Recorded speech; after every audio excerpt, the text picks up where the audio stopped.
Good morning. I hope you can all hear me. I want to make a slight correction. I've been at Bloomberg much longer than June. I think that biography is slightly out of date. I've been covering private equity for about 10 years. Still never a dull day in the office. So I'm very encouraged to see how many people are here in the audience today. Thank you for joining. I'm very excited to be having this keynote speech with Kurt today. Kurt Bjorklund, which is the correct way to pronounce it. Thank you, Sarah. Became co-managing partner of Permira in 2008. He serves on the board, executive committee, and chairs the investment committee at Permira. Kurt joined the London office in 1996 and became a partner in 2001. From 2003 to 2008, responsible for the Nordic office.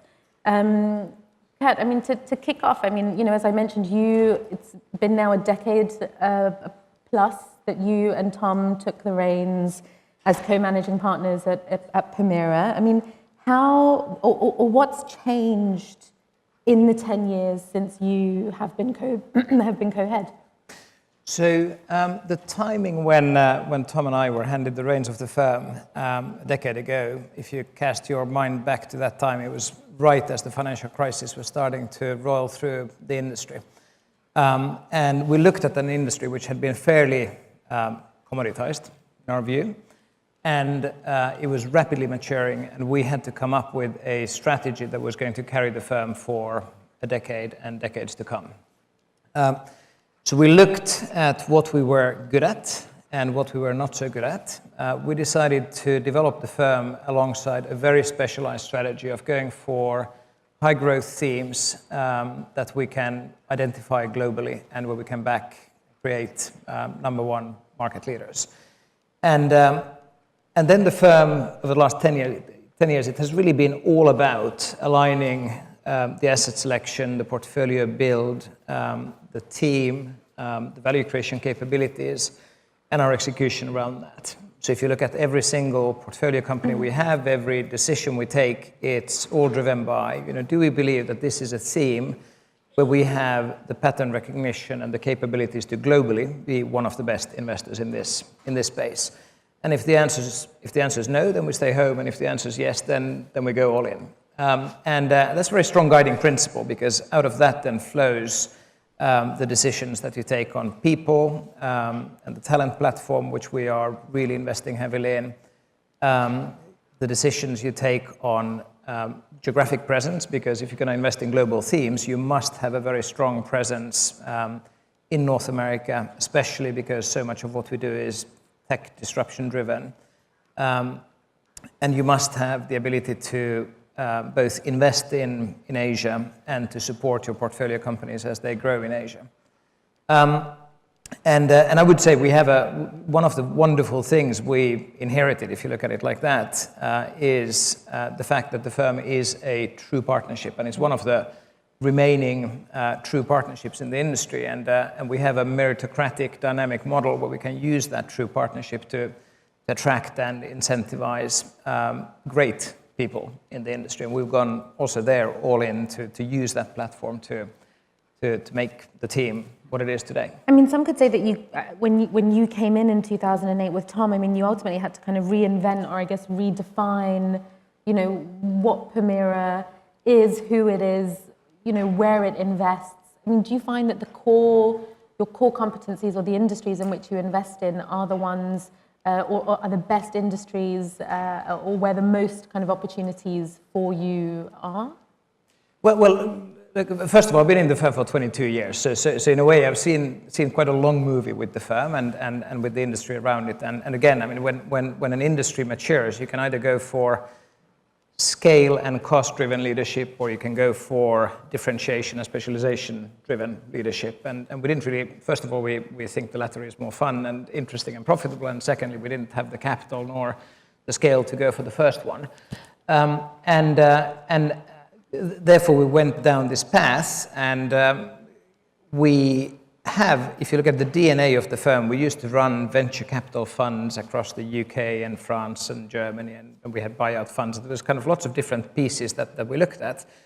And the most attractive part of it really was the fact that we had technology growth investing in the DNA, and we had buyouts in the DNA, and we had a great international and global platform in our DNA. So you put all of those things together and you say, okay, so what can we create out of this that can be industry leading going forward? And out of that, then you get this kaleidoscope of ever-changing themes, because I don't think you can say 10 years ago what themes, first of all, would be attractive today, or where we could have that leadership position today. So you have to accept that it's an ever-changing landscape of kind of lights going on and off, and you have to adjust and lead the market in having an investment platform that can do well in that sort of environment. Does that mean we can see you kind of maybe moving into different sectors in 10 years? I mean, is there kind of, what changes, I guess, do you see, 10 years from now? You guys are making a massive push into kind of like digital and internet. I mean, why the big push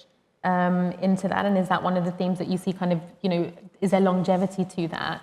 And do you think you'll still be investing that in 10 years from now? Yeah, so tech, if you look at that broadly speaking, it's been about 40% of our deployed capital, whether you look at it over 10, 20 or 30 years of the firm's history. And over the last decade in particular, there's been fantastic play in investing in, for example, enterprise software and some content deep online models and so forth. And we've done really well with that. Our Menlo team that we have now since a decade is really strong, integral part of the firm. And a number of other firms have built really strong franchises in tech buyout investing. But where we think we can be truly different is that we can take that very strong tech market position and set of experiences and people that we have, and then apply that across the other sectors that we invest in. So if you look at consumer or financial services or healthcare or industrials, what's happening in the profit pools of those industries, oftentimes the most rapid change in the profit pools in those other industries is driven by what tech enables companies to do, or alternatively where they get attacked by a completely kind of different over-the-top business model. And there, yes, we think, one of the best growth buyout investors in the tech space, but there's a good handful of other people in the world that do that really well. But very few firms have that capability, plus also a 30-year track record in investing in consumer brands and understanding how consumer business models work, or understanding the balance sheets and the regulatory environment of financial services businesses and so forth.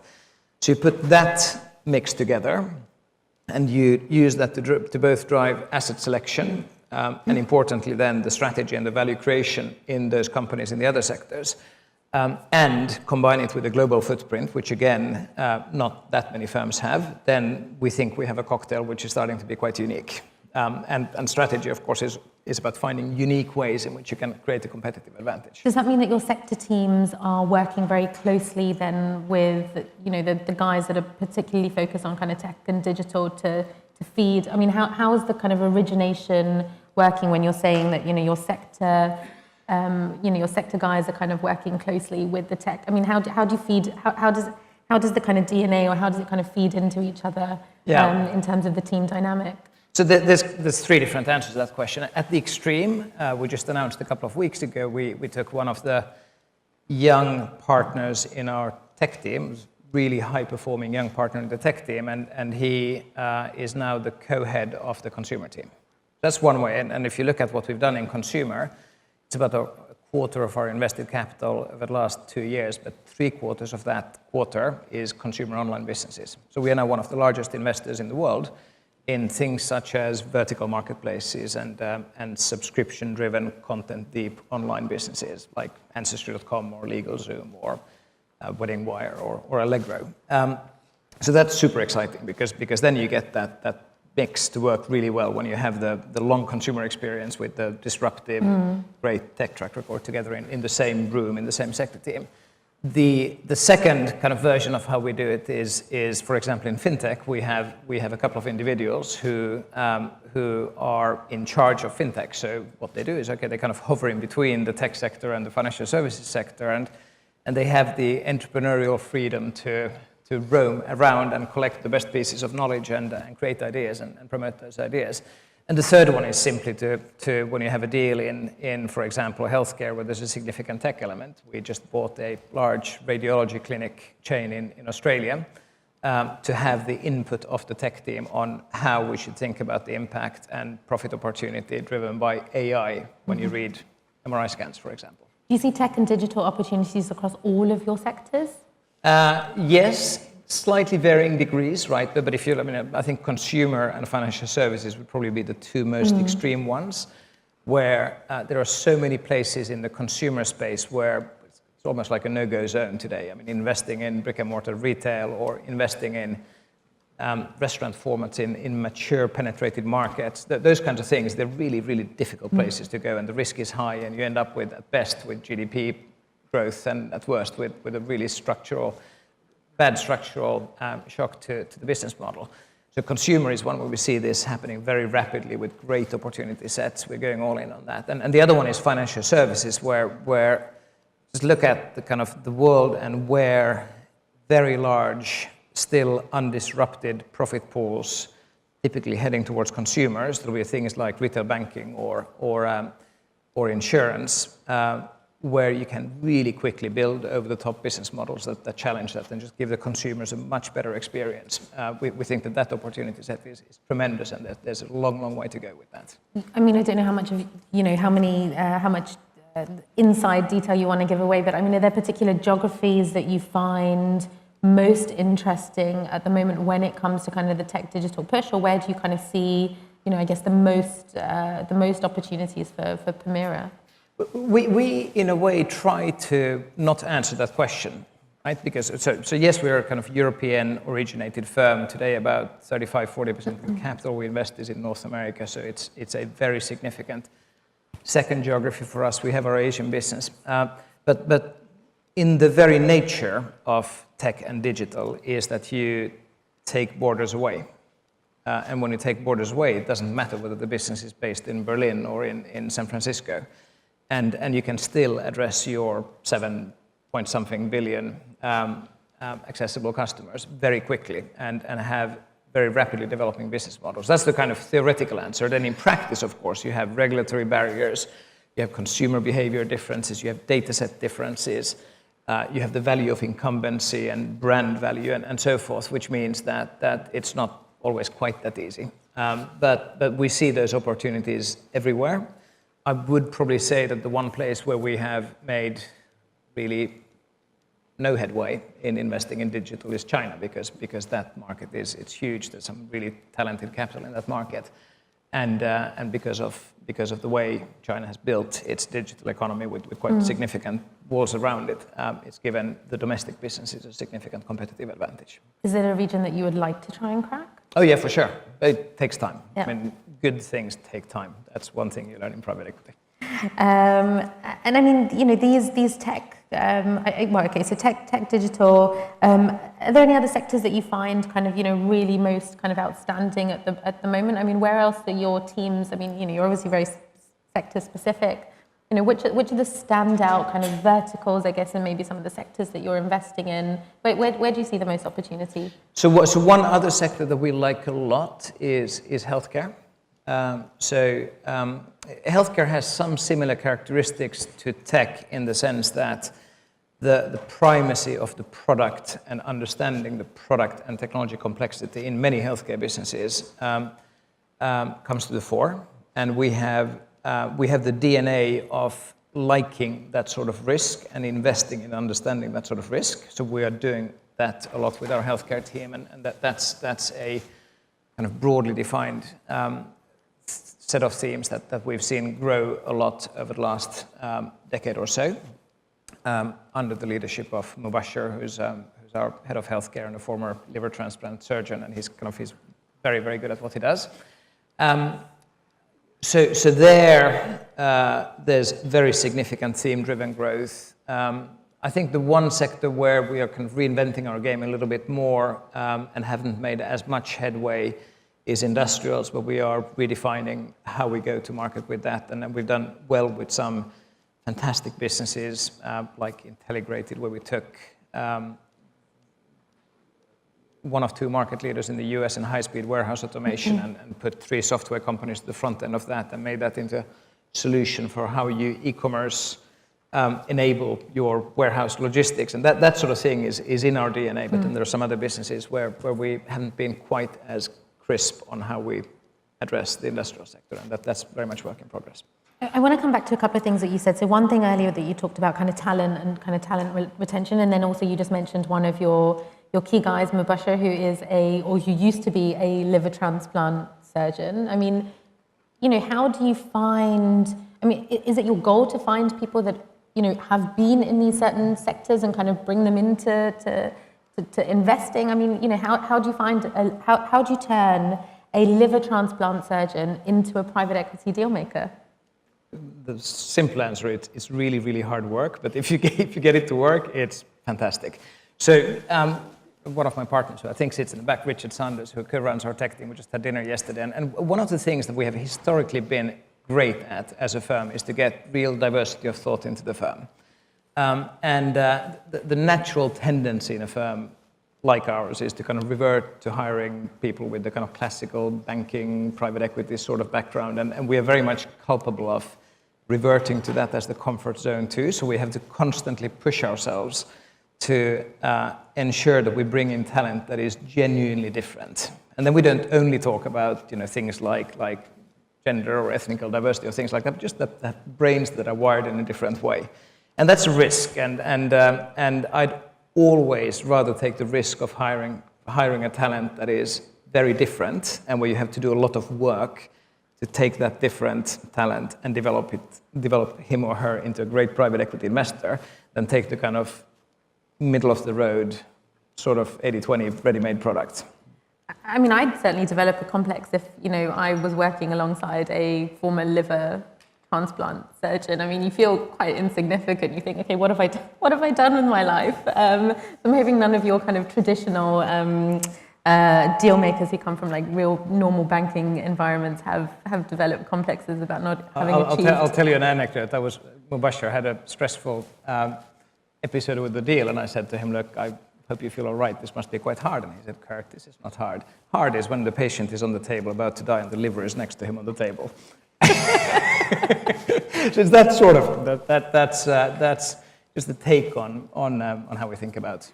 Okay, but just going back to talent retention in general. I mean, how difficult is it to get people? I mean, you mentioned about kind of diversity as well. I mean, how difficult is it to kind of get a mixed array of people kind of interested and excited about private equity?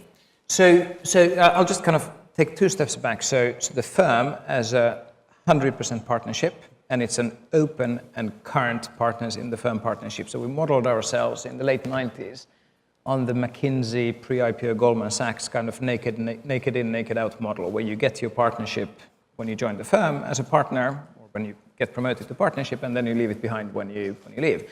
So 100% of the economics and the governance, importantly, of the firm is in the hands of the current there and then generation of entrepreneurs. So when I leave the firm, it's not mine anymore, it's someone else's.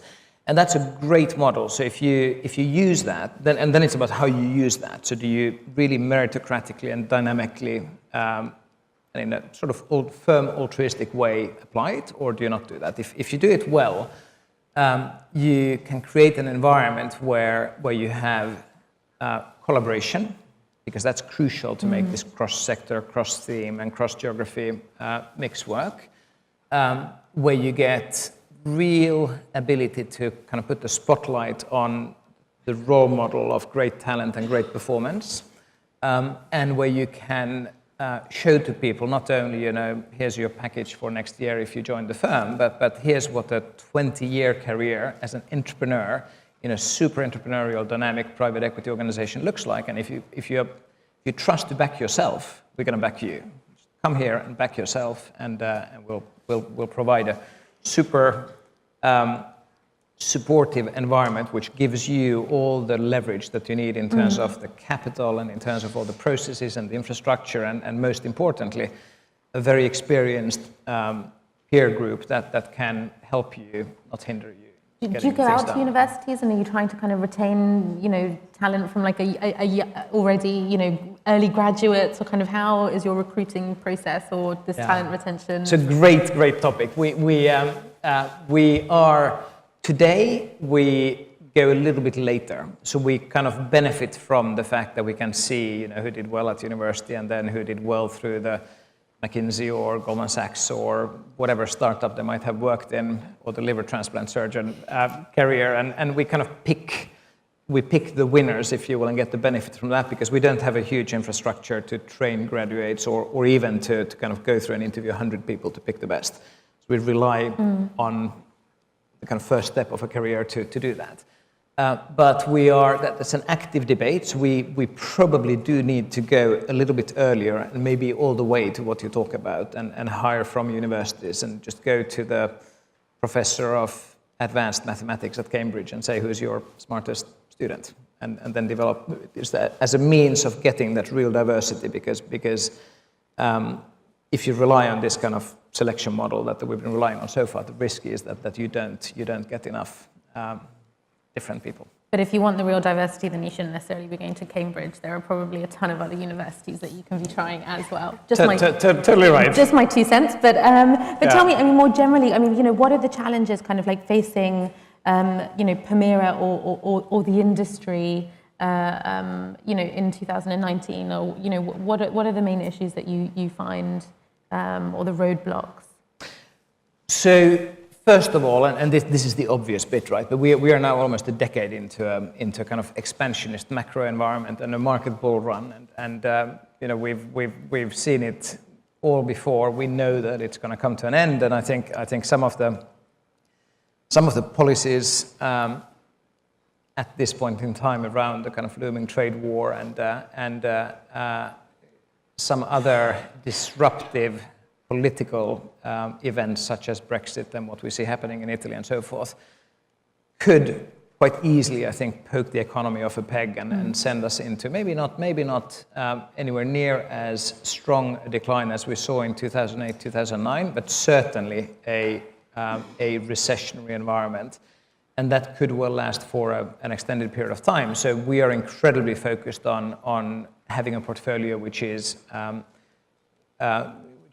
showing as much macro resilient growth as possible. So the growth of the themes dominates the growth of the economy. So that's one. And the second one is then the dynamics of supply and demand in the industry. And every single year, I've been in the industry for 22 years, people always say there's too much capital chasing too few deals, and therefore returns are going to go down.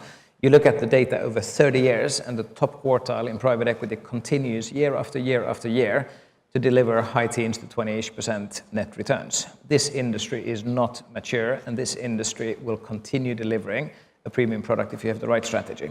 However, that doesn't make it easy. So you need to constantly keep developing your approach to the market and stay ahead of that curve of efficiency as it kind of chases you from behind. I don't think it's ever been easy, though. This kind of concept of too much money chasing too few deals. It's such a yawn topic because, it's something that private equity has always had or faced. There's always been a lot of money. There's always been a lot of opportunities that people are chasing. So, it's a bit of a non-topic. It's your job to kind of find, it's a difficult industry, and it's your job to kind of find, I guess, the needles or in the haystack.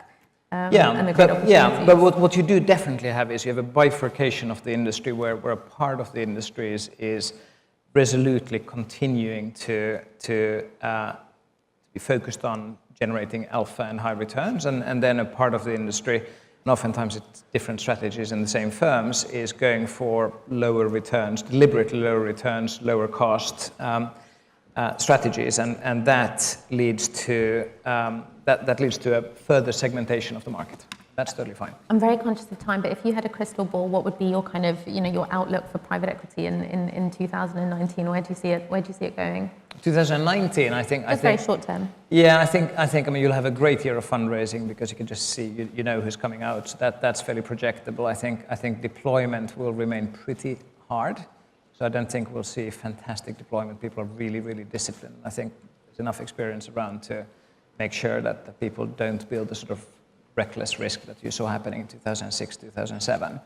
But I do think that the industry will continue to deliver good exits and strong performance through here.